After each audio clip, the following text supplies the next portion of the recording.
It was the snap of the doctor's glove that spooked him right out of the exam room. Chuck Christian is a large fellow, a 6'4" former tight end for one of the most decorated college football programs in the country. He doesn't come off as squeamish. Yet about 15 years ago, when a physician prepared to perform a prostate exam after Christian discovered blood in his semen, the big man simply walked out of the office. He harkened back decades to his days as a Michigan Wolverine, when team doctor Robert Anderson allegedly performed unwarranted prostate checks on athletes. "Nobody's going to do that again," he thought as he escaped the urology clinic. "That's why I didn't go get the exam, because of my fear of these digital exams that Dr. Anderson used to give me."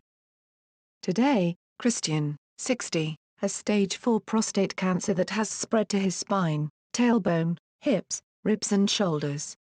Doctors told him in 2016 he had 3 years to live, but he just passed the 4-year mark, he said, explaining that he opted for alternative treatments over chemotherapy and radiation. The married father of 3 wishes he would have realized sooner that his fear of doctors stemmed from the trauma he says he suffered as a University of Michigan student-athlete in Anderson's exam room. He's speaking up so other former athletes don't make the mistake he made, of waiting too long to get checked. "No one should be ashamed of being a victim," he said. "I want to help all the student-athletes that have been through what I went through," Christian told CNN. "Do not let any doctor or trainer do to you what they did to us, because it's wrong and it's illegal." An international law firm, tapped by the University of Michigan, is investigating Anderson, who died in 2008. WilmerHale was selected because it already was looking into sexual misconduct allegations made against a former university provost. The school is urging victims to call a university hotline with any reports of abuse.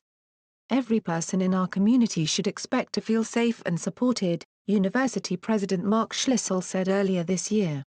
"The allegations that were reported are disturbing and very serious."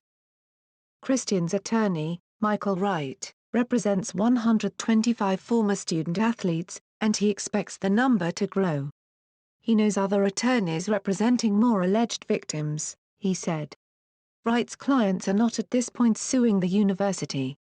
He wants former athletes to be part of the process of holding the University of Michigan accountable, and he's trusting university leaders, for now, to act in good faith, he said. "You feel violated." When Christian first went to see Anderson before the 1977 season, he'd had physical exams before. In high school, the unpleasant part was being asked to turn his head and cough. Dr. Anderson did that, but then he tacked on some other stuff as well, he said. "He snapped on a glove and penetrated me. It was the most pain I'd ever felt, and I screamed like a baby." A friend, another freshman, was in the waiting room when Christian walked out, he recounted. Christian asked his pal whether Anderson had done the same thing to him, he said, and his friend confirmed he had. "You feel violated?" his buddy asked. "Oh my God, do I ever," Christian replied. Senior players later told them that that's how physical exams went with Anderson, leaving Christian to think, maybe this is just normal. This is big-time college football, so maybe there's more involved in a physical. He endured 4 such exams, one before each football season, but once he graduated in 1981, he decided he was done with the medical profession and avoided doctors like the plague, he said during a phone interview from his Randolph, Massachusetts, home. If he was sick, he toughed it out. When he broke his finger playing basketball, he crafted a splint out of a popsicle stick. It was around 2004 when he visited a urologist who told him he needed to conduct a digital exam. It sounded high-tech, and Christian agreed, until the glove came out. "I heard it snap and was like, whoa, whoa, whoa. What are you doing?" he said. The doctor explained the prostate exam procedure, and Christian bounced. He hadn't drawn the link to the trauma from his college days. He didn't return to the urologist until LaDonna, his wife of 39 years and a nursing instructor at Simmons University, grew concerned that he was getting up 8 to 10 times a night to urinate. That was more than a decade later. The doctor told Christian during the 2016 visit he wanted to conduct a prostate exam, but Christian declined. The doctor reached out to LaDonna, who explained to her husband that this wasn't a matter of discomfort, but rather, life and death. "I had to fight back the fear of my previous experiences," he said. The doctor reported Christian's prostate was enlarged and hardened. Each snip from a subsequent biopsy showed advanced cancer. It was too late to operate. "There's no question," Christian said, "that his experience with Anderson colored his perception of the medical profession and kept him away all those years." The sound of the glove snapping on the doctor's wrist was a trigger, he realized. "My brain went back to Dr. Anderson, and I was like, oh no, I'm not going to do that," he said. "I realized that I really had a fear of doctors because of that experience. They were powerless. The problem at Michigan was systemic," Wright said. After representing 150 Ohio State University athletes in their lawsuit involving the now-deceased Dr. Richard Strauss, he finds the Michigan case very eerily similar to Dr. Strauss. That doctors like Strauss and Anderson allegedly victimized the biggest, strongest, meanest, toughest men in America shows that the sexual abuse wasn't about sex, Wright said. "It's about control. It's about power," he said. "The men were reluctant to come forward not only because of society's expectations," he said, "but also because they feared it would affect their abilities to play the sports they loved. They were powerless because they wanted to suit up every day," the lawyer said. At a news conference in February, 3 former wrestlers, including 2008 Olympian Andy Ravatt, shared their stories of alleged abuse at the hands of Anderson, who was employed by the university from 1968 to 2003. Tad DeLuca, who wrestled at Michigan from 1972 to 1976, recalled receiving penis, hernia and prostate exams for a dislocated elbow, and students knew the team physician as Dr. Drop Your Drawers Anderson. DeLuca complained to his coach, he said, and lost his scholarship for his efforts. Ravatt, an All-American who graduated in 2002, recalled teammates warning him exams with Anderson were going to get weird. "To have to go into a room knowing that you're going to encounter this is just, to me, horrific," Ravatt said. "That's why it's always been in the back of my mind that this wasn't right." Anderson directed the school's university health service before becoming the wrestling, football, hockey and track team's doctor. Campus police opened an investigation in July 2018 after a former athlete wrote athletic director Ward Manuel about abuse experienced in the 1970s.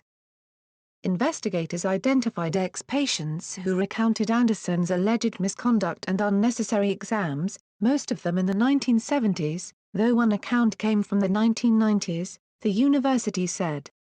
"The statute of limitations has passed on the allegations, so no criminal charges can be brought," the Washtenaw County Prosecutor's Office said in February. Overcoming the fear. Christian has a message for athletes who left Michigan or other schools with traumatic scars.